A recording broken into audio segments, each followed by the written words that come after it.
Halo semuanya, apa kabar? Semoga baik-baik semua ya. Kami dari kelompok 6, mata kuliah Studi Konstitusi, jurusan Ilmu Pemerintahan, Fakultas Ilmu Sosial dan Ilmu Politik, Universitas Palangkaraya. Kami di sini akan melaksanakan studi lapangan tentang bagaimana hubungan pemerintahan Desa Jabiren dan Kecamatan Jabiren Raya. Berikut videonya, silakan menyaksikan. Dalam meningkatkan kesejahteraan masyarakat itu upaya-upaya aja gitu Pak dilakukan oleh pemerintah desa untuk meningkatkan kesejahteraan masyarakat itu.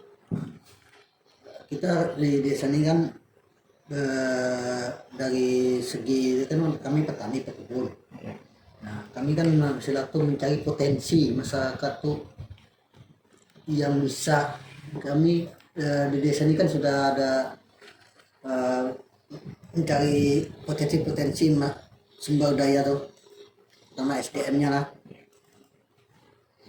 Kami di desa kan sudah menemukan SDM kami kan nggak terlalu, tapi ada kemampuan dalam arti ya kemampuan petani berkebun, dalam berbisnis apa berdagang batu sejenis kayak ada keterampilan.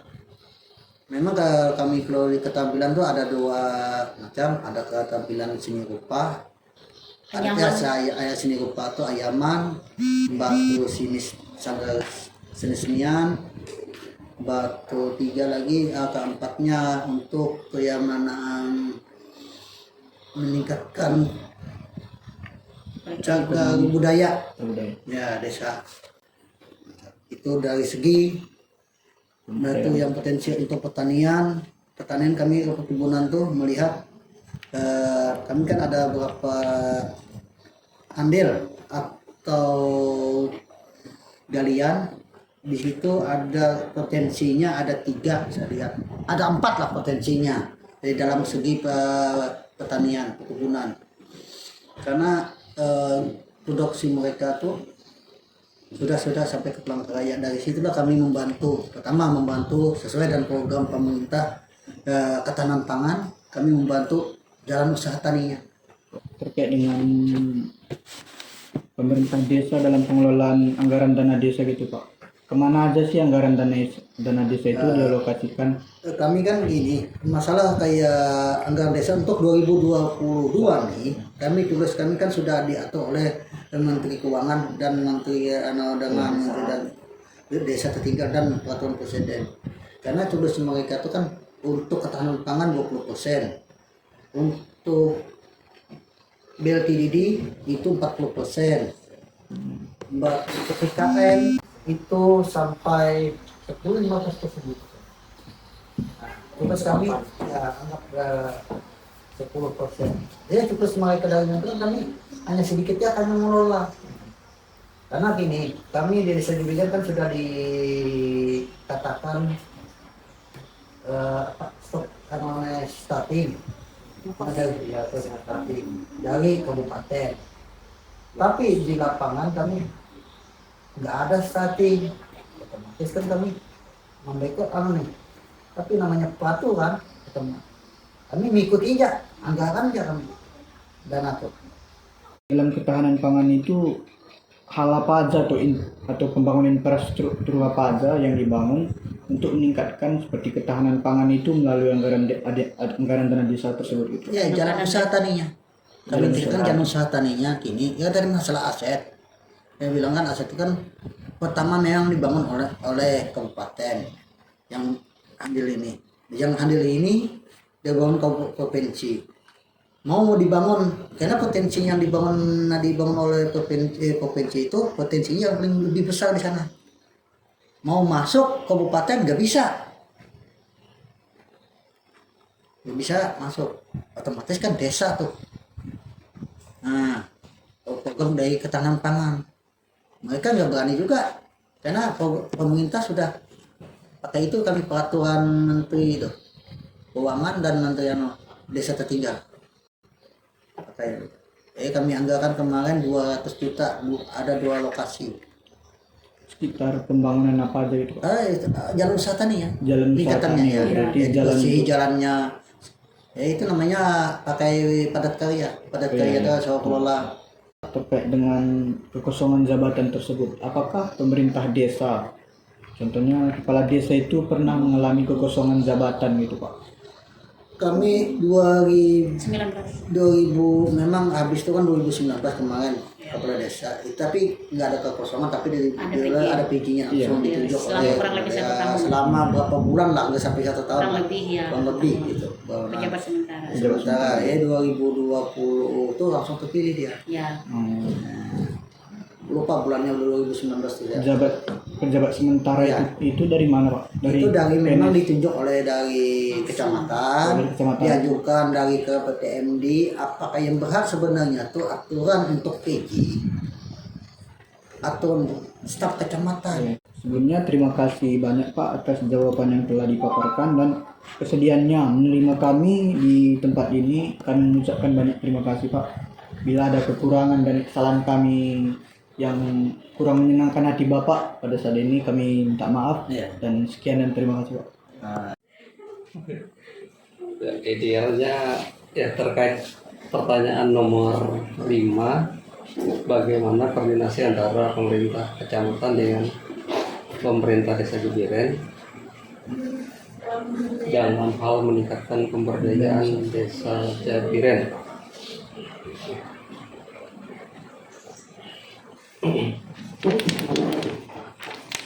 Terkait dengan fungsi kecamatan, khususnya camat dalam hal ini, camat melakukan pembinaan dengan pemerintah desa, tapi ya kendalanya lagi-lagi karena ada ego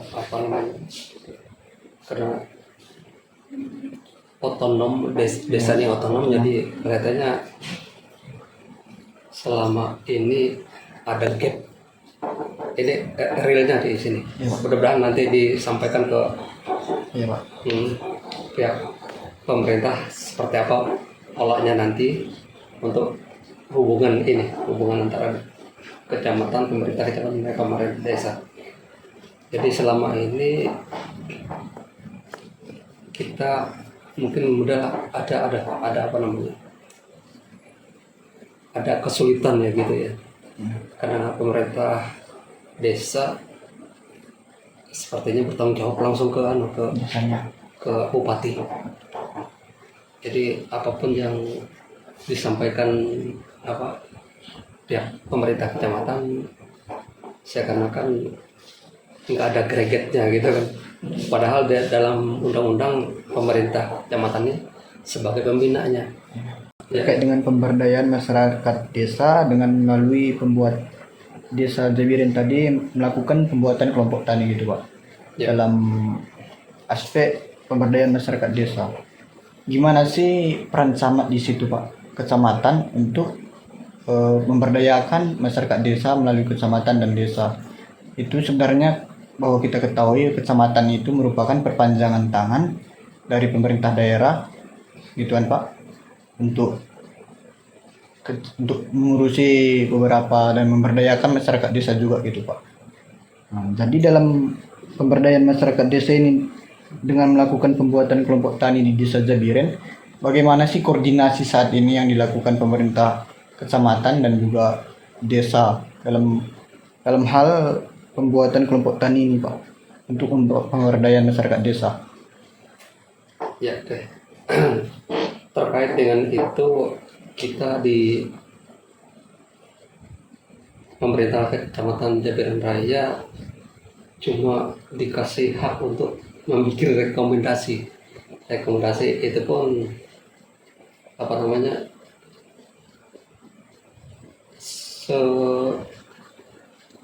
sekedar selembar surat saja. Kalau kita ke lapangan kelihatannya sudah dihandle oleh PPL. Jadi PPL ada PPL di kecamatan. Istilahnya sekarang BPP, Balai Penyuluh Pertanian, BPP di Kecamatan Jebiren Raya, adanya di paling ujung kampung nih, ke arah hilir. Mungkin kalau kalian lewat ada kantor BPP pas perbatasan dengan desa Sakakajang PP. Jadi kita kalau pembinaan lebih masuk ke dalam kelihatannya agak sulit karena kelompok tani ini dibentuk disahkan oleh BPP terus diteruskan ke Dinas Pertanian. Jadi kita cuma diminta rekomendasi untuk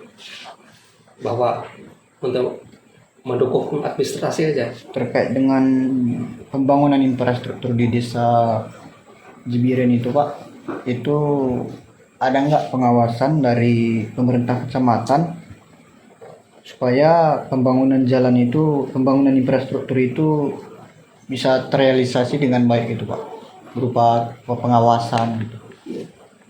Praktek nyatanya selama ini sama seperti pertanian.